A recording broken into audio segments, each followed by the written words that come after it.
Hey, welcome to week 7. This week we're going to discuss a very important topic, one that can be a good thing or a bad thing. Today we're going to discuss how harmful is stress.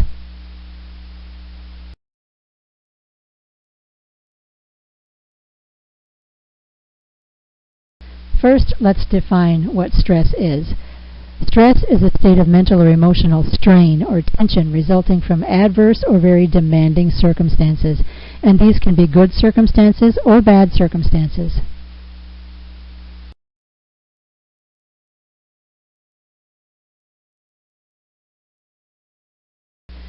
Do you have anything in your life that fits that definition? Most, if not all of us, do at one time or another. The first thing is to learn whether what you are experiencing is good stress or bad stress. The second thing is to figure out whether or not you can do anything about it. Can you change it? I'm sure you've all heard the Serenity Prayer. Let's take a deeper look at the meanings found in this prayer. God, grant me the serenity to accept the things I cannot change, the courage to change the things I can, and the wisdom to know the difference. So, grant me the serenity to accept the things I cannot change. This is letting go of the stress. If you can't change it, don't focus on it. If there's nothing you can do about it, there's nothing you can do about it. The courage to change the things I can. If there is something you can do about it, and there is a change that you can make, I hope that you find in yourself the courage to do just that. Make the change that needs to be made, and the wisdom to know the difference. You've got to be able to know whether or not you can or cannot do something about it. If you cannot do anything about it, move on. If you can do something about it, then do it.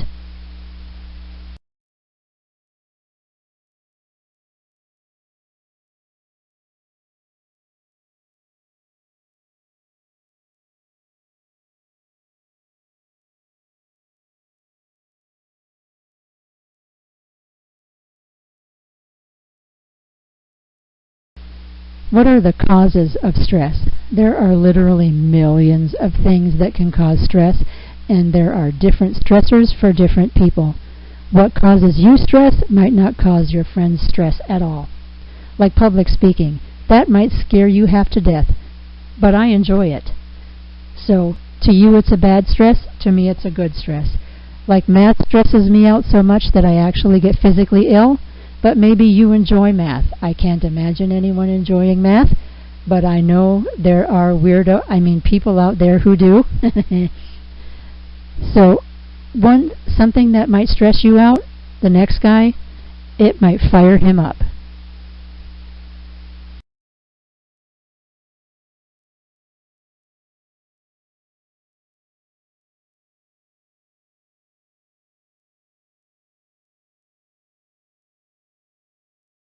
If we don't learn how to recognize the good and the bad stress and learn how to handle it, stress could lead us down a road to some very serious problems, or worse, a heart attack or stroke. There is a definite link between stress and heart attacks.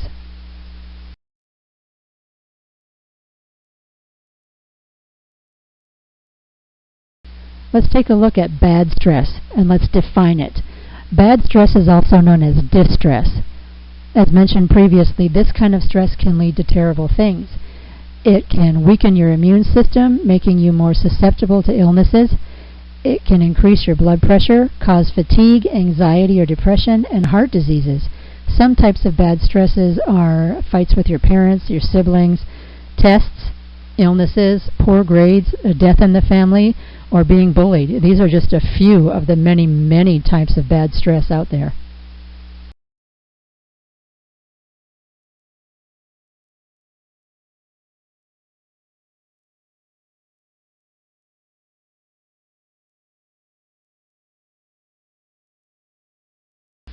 There are 3 different types of bad stress, and they come in stages. The first is the alarm stage, also known as the fight or flight stage. This is when your heart beats faster and your body sends more blood to your arms and legs, just in case you need to run away or fight.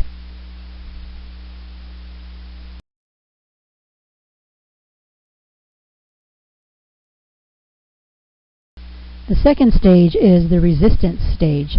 This happens when stress has been continuous for a week or two, at which time the body keeps the blood pressure elevated and keeps the stress hormones, which are adrenaline and cortisol, at levels higher than normal. If we don't find a way to ease the stress, we will end up in the third stage.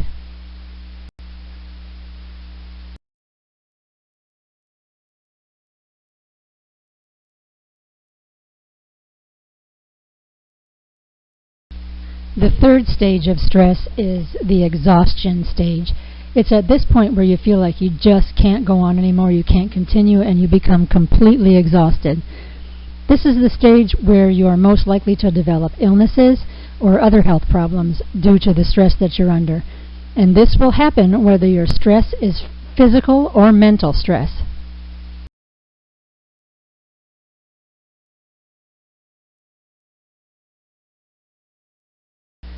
Let's take a look at good stress and define that. There is such a thing as good stress. This is the stress. It makes your heart beat faster, your palms may get a little sweaty, your thoughts will sharpen, and you'll feel and be more alert. You'll feel good, energetic, and maybe a little nervous. Good stressors are things like a competition of some kind, a sporting event like football, basketball, an academic competition, or meeting someone for the first time.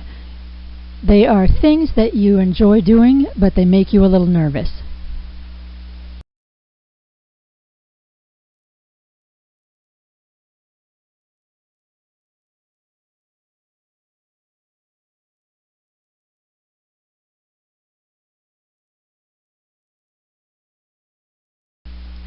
Here you can see more examples of some good stressors, like school projects or starting a new job or moving to a new town. That's a big one. If you're moving away from friends and you're going to a place where you have no friends, that can be a bad stressor, but making new friends is a good stressor. It's exciting and it's invigorating. Good stress can actually motivate you. It can move you toward your goals in life or to get something done, like a school project. If you're excited about doing it, the good stress will make you be sharper, and it will make you do better research and eventually get a better grade. It can boost your memory and make you more efficient. It can boost your brain power by stimulating chemicals in your brain called neurotrophins. It can temporarily boost your immune system by preparing itself for the possibility of injury or illness. Good stress, like a competition, like a football game where there is a possibility of injury, your body knows that and it prepares itself for it. More importantly, it will make you better at handling future stressful situations, because learning how to deal with stressors now by going through them successfully actually helps you should you have to deal with it again later in life. And some daily stress is good for you. We aren't going to focus on the science of stress. We want to focus on how to handle it, the good and the bad.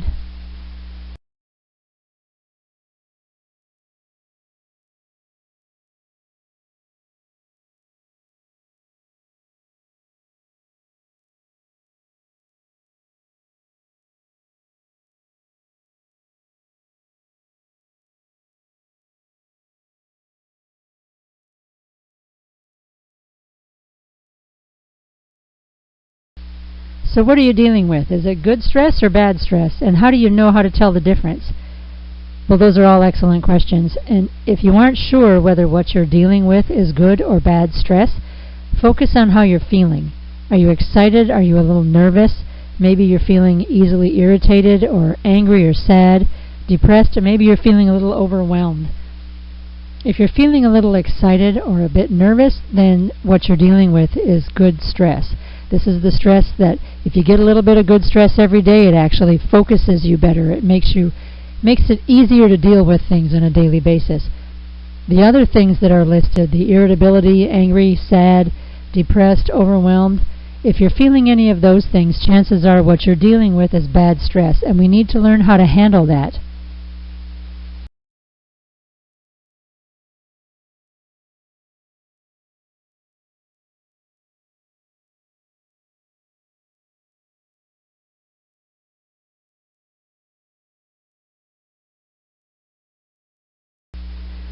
One of the most common stressors that teenagers seem to be dealing with is toxic friends.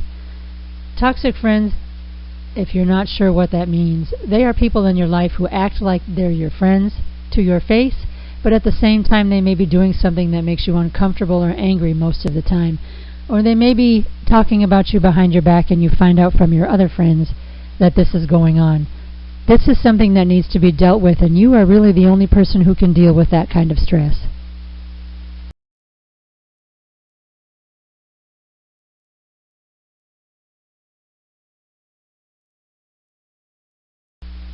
Toxic friends are people who try to control you and tell you what to do and or how to feel.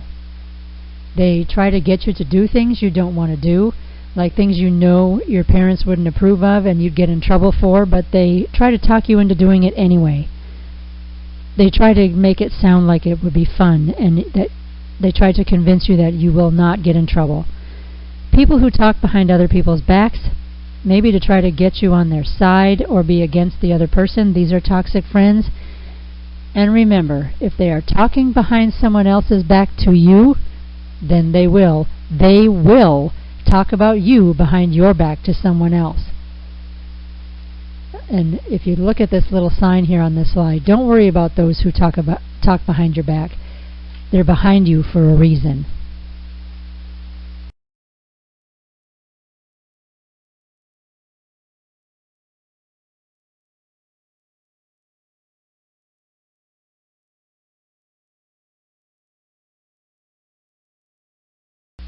Now, as I mentioned a couple slides ago, toxic friends are a stressful situation that you have to handle on your own.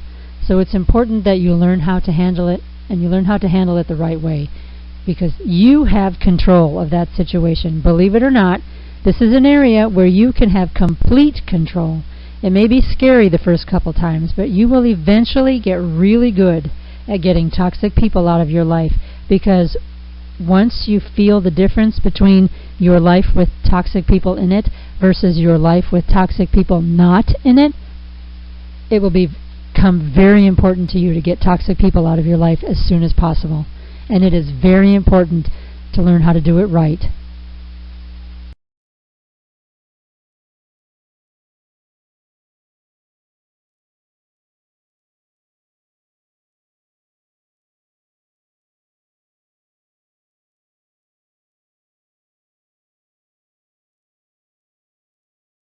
So how do you take control of this situation and get these toxic people out of your lives the right way?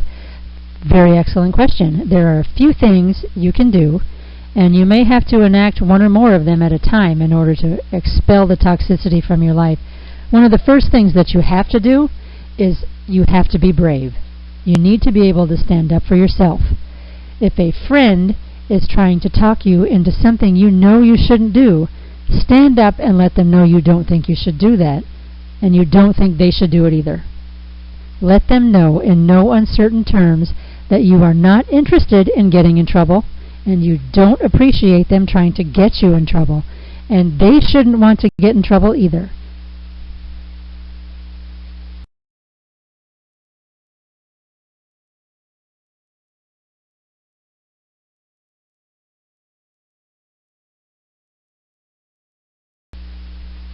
The second thing that you need to do is be firm, but not mean. Do not back down.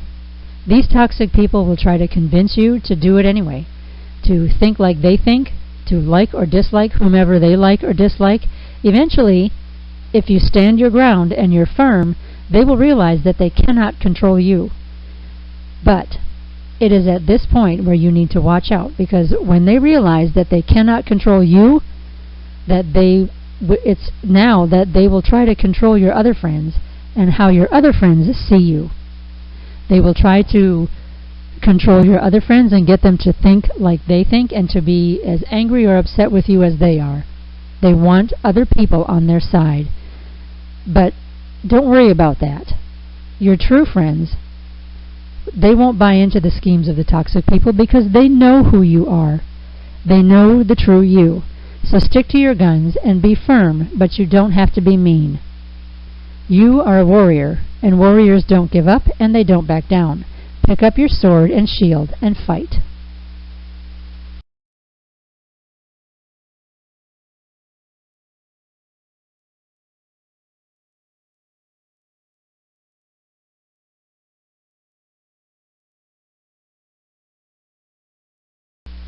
This third item, this is very important. Be consistent.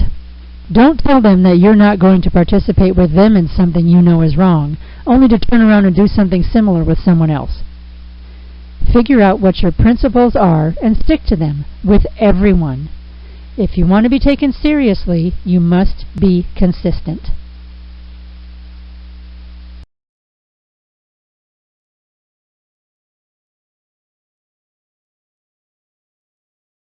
This one, number 4, this is one of the toughest steps of all. This is the hardest thing that you'll have to do, but you need to be ready for it. You need to be prepared to walk away.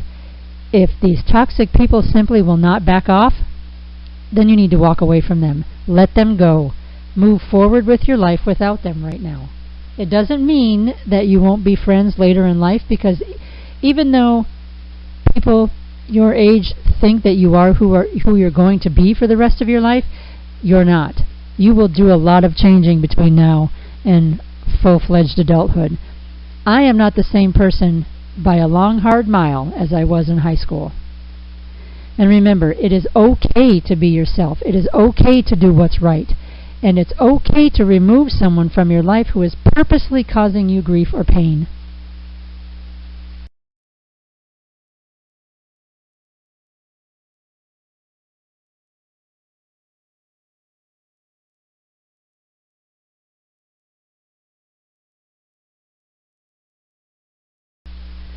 Toxic people are very manipulative, selfish people who are not interested in what's best for you right now. But like I mentioned on the previous slide, just because someone's toxic right now doesn't mean that they always will be. Most of us eventually grow out of that, and we realize what we've been doing and we stop it. But in order to recognize a toxic person in your life, you need to know what's best for you in your relationships, because knowing what's best for you in these relationships, that's your job. You need to learn to be good at your job. You don't ever have to feel guilty about removing toxic people from your life. It doesn't matter whether someone is a relative, a girlfriend or a boyfriend, your boss, a childhood friend, or a new acquaintance. You don't have to make room for people who cause you pain or make you feel small. It's one thing if a person owns up to their behavior and makes an effort to change.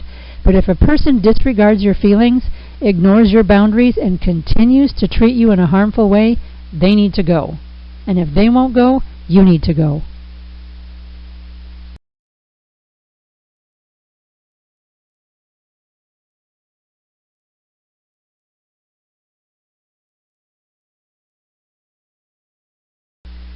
Most importantly, don't become a toxic person. Back in my day, way back in the 1970s and 80s, we didn't call them toxic people. We called them a bad influence. And we all knew who the bad influences were. They made themselves very obvious.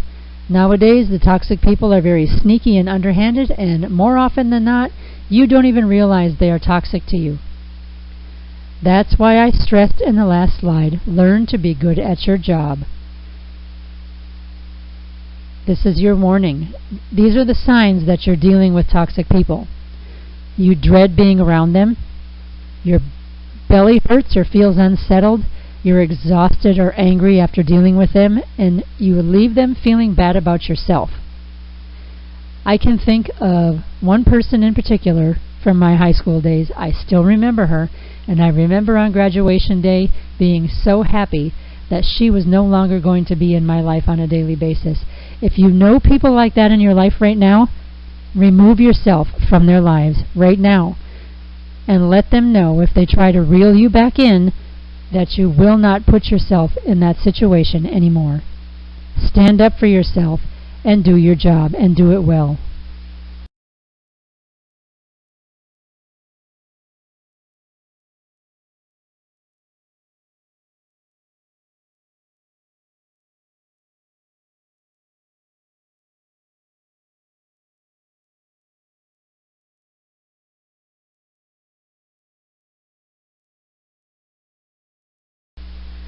One thing to remember, always remember, especially when you're dealing with a toxic person who's trying to get you to do something you shouldn't do, when in doubt, don't. That is a quote by Benjamin Franklin, and I've used it with my daughter several times, and even with myself at my age. Now, what does that mean? It means that if someone asks you to do something, and you have even one little feeling of maybe that's not such a good idea, don't do it. That philosophy will always save you from potential drama or trouble. Say it with me. When in doubt, don't.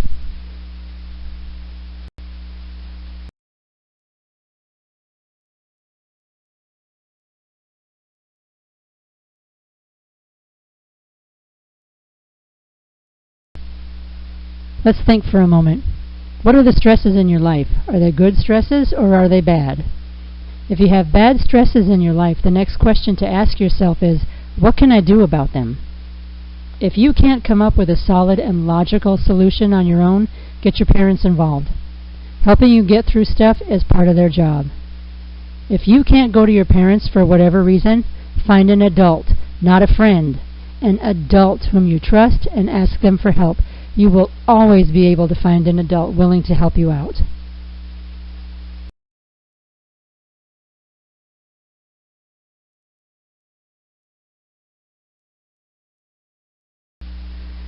That's enough for today. This is a very heavy topic to talk about, but a very necessary one. So you may want to hang on to this video on stress and glance back at it every now and then, just as a reminder.